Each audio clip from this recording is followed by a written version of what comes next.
तो सीक्वेंस में देख रहे हैं क्या कुछ चल रहा है, दर्शकों को थोड़ा सा बता सकते हैं? जैसे मैंने पहले भी बताया, अभी कोई और भी मुझे पूछ रहे थे, तो ये है कि पुष्पा कॉलेज में अपना कुछ भूल आई है और उस पर किसी और का कॉपीराइट है, वो क्लेम कर रहे हैं। तो पुष्पा को ये प्रूफ करना है कि जो उसने इनोवेशन की है उस पर कॉपीराइट उसका है।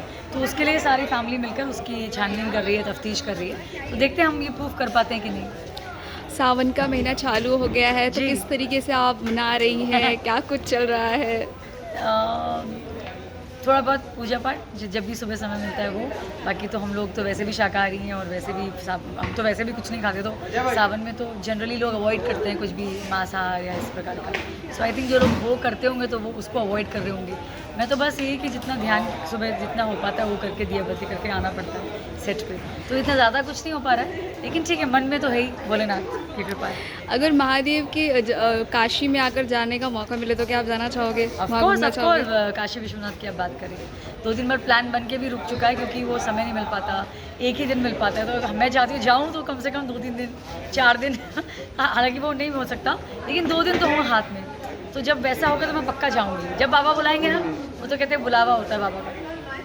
अभी मानसून भी चल रहा है, दर्शकों का सवाल है कि इस मानसून में आप कैसे एंजॉय करते हो, क्या करते पूछिए हो? मत, इस मानसून में हम इतने भीगे हैं। हमारे शो में कम से कम 10 एपिसोड बारिश के गए हैं, तो हम बहुत भीगे हैं। हमने मानसून का पूरा लुत्फ उठा लिया है, अब हमें मानसून के लुत्फ की कोई आवश्यकता नहीं है। बट बहुत मज़ा आया, ग्रेट फन। और मुंबई की बारिश तो है ही मज़ेदार और फेमस, तो मज़ा तो आता ही है। तो इस मानसून अपने दर्शकों को क्या सलाह देना चाहेंगे आप? Last question. मैं ये कहना चाहूँगी कि अपना ध्यान रखिए, पैरों को बचाइए, अपनी बॉडी को बार बार भीगने से बचाइए।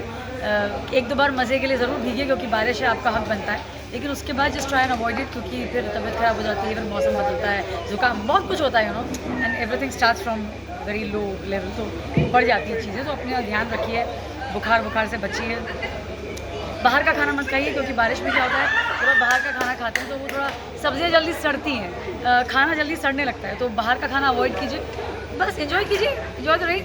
पकौड़े घर में बना के खाइए, मंगा के नहीं। और एनिमल्स के लिए जो गाड़ी वाड़ी के नीचे छुप जाते हैं गाड़ी, उनके लिए तो मैं ये कहना चाहती हूँ कि एक बार जब भी आप गाड़ी अपनी निकालें या पार्क करें तो उससे पहले नीचे चेक कर लें कोई बिल्ली या डॉगी बैठा तो नहीं है। बाकी अगर आप बंगलों में रहते हैं तो प्लीज़ आप उनको शेल्टर दे दीजिए। अगर कोई भीग रहा है तो उसको बुला लीजिए। अगर फ्लैट में रहते हैं तो वो पॉसिबिलिटी नहीं है, तो बाहर जाकर उनके लिए कुछ खान पान का इंतजाम कर सकें, दूसरे एनिमल्स को खिला सकें, तो ये बहुत अच्छी बात होगी क्योंकि बारिश में अपना खाना ढूंढना उनके लिए मुश्किल हो जाता है। Thank you ma'am. थैंक